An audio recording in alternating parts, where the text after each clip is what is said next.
প্রচণ্ডই গরম পড়েছে, তাই আজকে আমি রান্না করেছি বাটা মাছ সবজি দিয়ে পাতলা ঝোল। এই জন্য আমি আগে পটল, আলু, কাঁচকলা ভালো করে কেটে ধুয়ে রেখেছি, আর বাটা মাছকেও ভালো করে ধুয়ে নুন হলুদ মাখিয়ে রেখেছি। কড়াতে দিয়ে দিয়েছি তেল। এবার তেলটা গরম হলে পরে তেলের মধ্যে ঢেলে দিয়েছি বাটা মাছগুলো।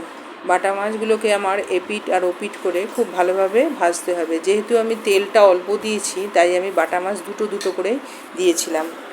বাটা মাছটা খুব ভালো করে ভেজে নেওয়ার পর তুলে নিয়ে আমি সেই কড়ার মধ্যেই কালো জিরে ফোড়ন দিয়ে দিলাম। কালো জিরে ফোড়ন দিয়ে সবজিটা আগে থেকে ধুয়ে রেখেছিলাম, সেটাও ঢেলে দিলাম এর ভেতরে। তারপর আমি একটা মিক্সিং জারের মধ্যে আদা আর রাঁধুনি একটু সামান্য বেটে নিয়েছি। আদা আর রাঁধুনি বাটাটা এর মধ্যে ঢেলে দিলাম, আর দিয়ে দিলাম সামান্য নুন। ভালো করে আমাকে এবার এটা কষাতে হবে।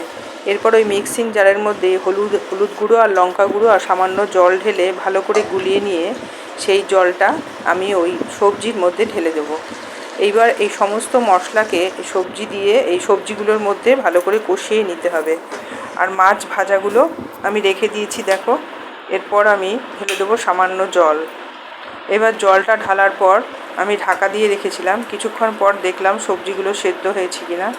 সবজিগুলো সেদ্ধ হয়েছে দেখে আমি আস্তে আস্তে মাছগুলো ছেড়ে দেবো। মাছগুলো ছেড়ে দেওয়ার পর কিছুক্ষণ রাখবো। এরপর আমি গ্যাসটা সিমে করে দেবো। গ্যাসটা সিমে করে দেওয়ার পর আমি ঢাকা দিয়ে দেবো। কিছুক্ষণ ফুটতে দেবো। কিছুক্ষণ ফোটা হয়ে গেলে পরে মাছের ঝোলটা আমি আস্তে আস্তে নামিয়ে নেব। হয়ে গেল আমার পাতলা মাছের ঝোল। গরমকালে খেয়ে দেখতে পারো, শরীরের পক্ষে খুব ভালো।